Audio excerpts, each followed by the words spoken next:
Assalamualaikum warahmatullahi wabarakatuh. Kembali lagi dengan Bu Shirley ya. Nah, bagaimana kabarnya anak-anakku sekalian? Semoga sehat selalu ya. Semangat hari Senin ya. Nah, hari ini kita akan belajar tematik tentang bentuk kerjasama dan keberagaman yang ada di Indonesia ya. Yuk kita belajar bareng-bareng ya. Kita simak bareng-bareng pelajarannya ya.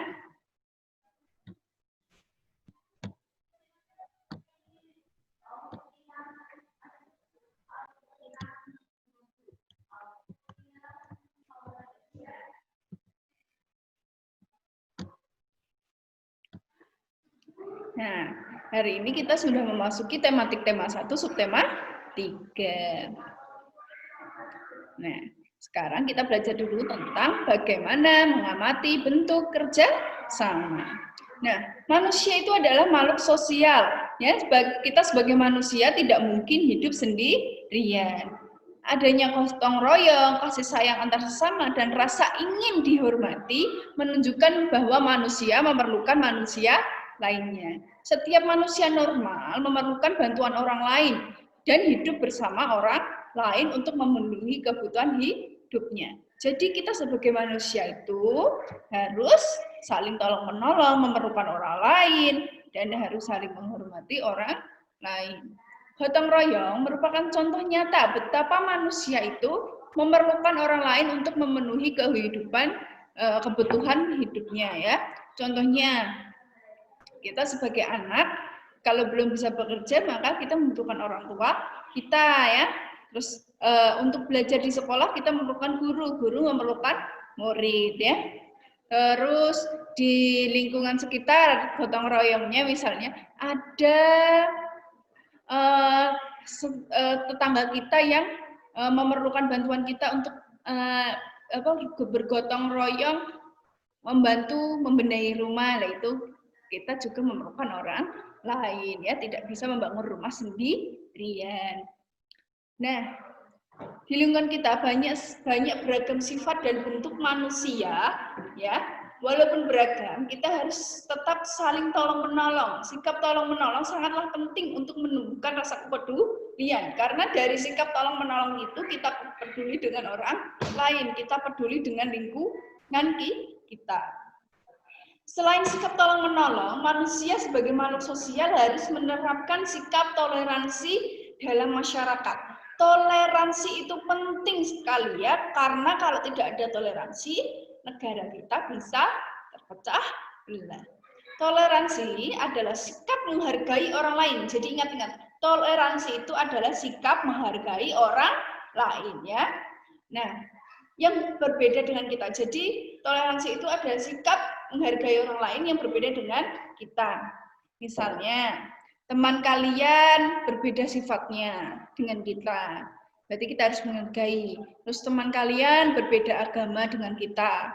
Ya, teman berbeda agama dengan kita. Berarti kita harus saling menghargai. Gitu ya, berbeda suku, berbeda budaya dan yang lainnya. Contoh toleransi adalah membiasakan hidup rukun dengan pemeluk agama lain ya. Tadi yang seperti Bu Seri bilang, jika ada teman kalian yang berbeda agama dengan kalian, kalian harus tetap berteman dengannya. Yang penting kalian tetap menjaga ibadah kalian dan teman kalian juga tetap menjaga ibadahnya dengan agama kepercayaannya. Karena yang namanya berteman itu tidak boleh saling memilih atau kita pilih-pilih teman. Menerima dan menghargai teman yang berbeda suku, budaya, dan adat istiadat itu wajib. Jadi kalian wajib menghargai teman kalian yang berbeda suku, budaya, dan adat.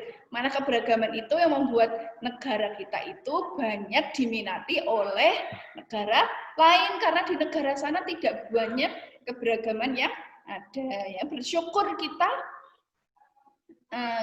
itu dikasih buku, budaya, dan adat yang sangat beragam. Nah, karena kita tadi membahas keberagaman, sekarang kita kita bahas materi beragam ya. Nah, keberagaman di Indonesia ya. Keberagaman di Indonesia wajib kita syukuri yang seperti tadi Bu Sherly bilang, karena di negara kita itu sangat banyak, sehingga itu yang menarik daya tarik wisatawan dari negara lain ya. Keberagaman Indonesia wajib kita syukuri sebagai anugerah Allah kepada bangsa Indonesia. Keberagaman Indonesia diikat oleh satu keinginan bersama untuk bersatu di bawah Pancasila dan Undang-Undang Dasar 1945. Jadi yang menjadi landasan ideologi atau landasan yang menjadi kesatuan dan persatuan itu adalah Pancasila dan Undang-Undang ya. Mensyukuri keberagaman berarti juga ikut menjaga kerukunan antar bangsa dan mencegah perpecahan. Seperti yang tadi Bu Sherly bilang, bahwa keberagaman itu jika kita saling bertoleransi, maka kita akan rukun, bersatu, dan tidak ada perpecahan. Nah, kali ini Bu Sherly akan membahas tentang contoh keragaman di Indonesia, yaitu rumah adat ya. Bu Sherly akan menampilkan 3 rumah adat, yaitu rumah adat Lamin, rumah adat Panjang, dan rumah adat Lontik, yang bisa kalian lihat di buku halaman 145 dan 147. Bu Sherly akan memberikan penjelasannya sedikit ya. Kita simak baik-baik ya. 1. Rumah adat Lamin. Rumah adat Lamin adalah rumah adat suku Dayak Kenyah di Kalimantan Timur. Rumah ini berbentuk panggung setinggi 3 meter dari tanah dan dihuni sekitar 25-30 kepala keluarga. Wow, banyak sekali ya. 25-30 kepala keluarga itu banyak sekali. Ujung atap rumah diberi hiasan kepala naga nih, seperti ini ada kepala naganya.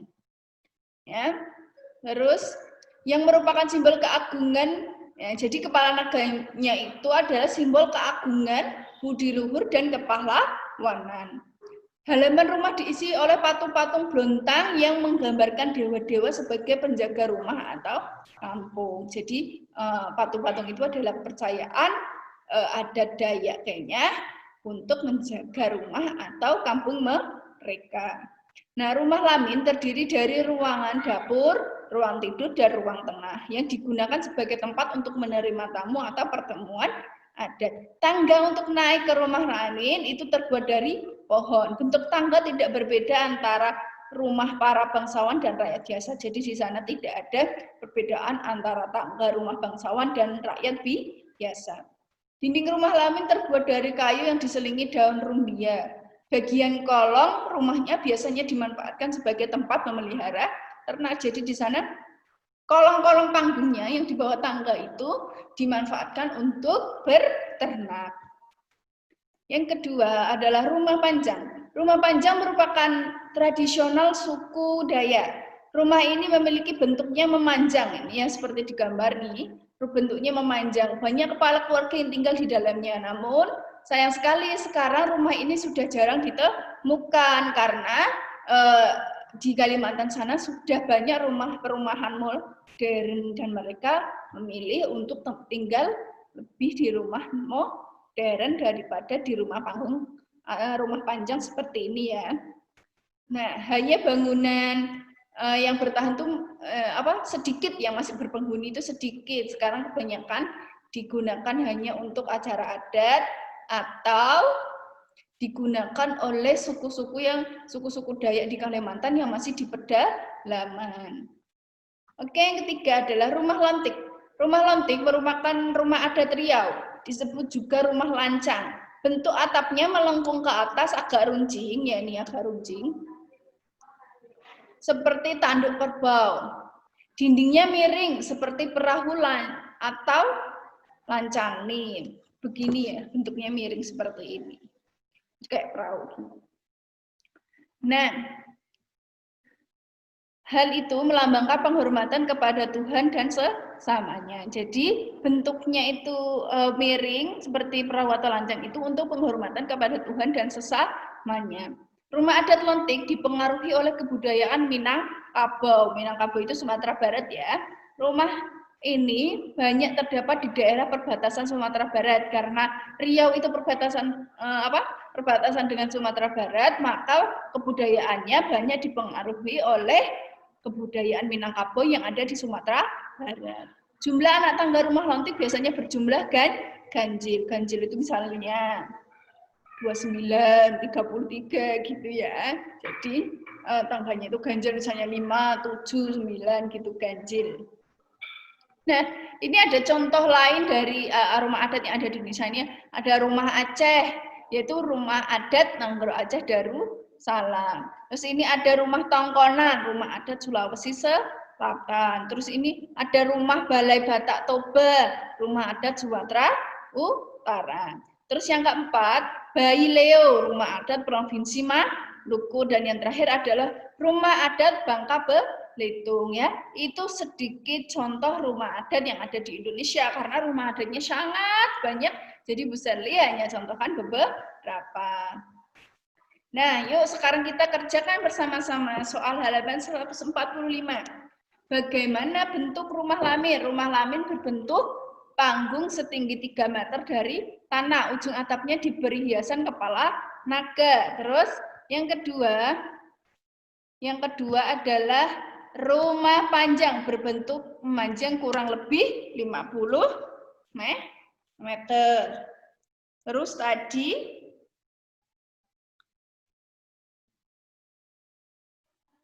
udah itu. Terus apa makna? Nomor 3, apa makna hiasan naga? Ya, ini hiasan naga. Apa makna hiasan naga pada ujung atap rumah lamin? Makna hiasannya adalah keagungan, budi luhur, dan kepahlawanan. Terus yang nomor 4, ruang apa saja yang terdapat pada rumah lamin? Ruang yang terdapat dari rumah lamin adalah ruang dapur, ruang tidur, dan ruang tengah. Terus 5, kebudayaan apa yang mempengaruhi rumah lantik? Rumah lantik dipengaruhi oleh kebudayaan Minangkabau, Sumatera Barat. Nah, itu saja yang bisa Bu Sherly sampaikan. Kurang lebihnya Bu Sherly mohon maaf apabila ada salah-salah kata dan perbuatan Bu Sherly yang kurang berkenan. Wassalamualaikum warahmatullahi wabarakatuh.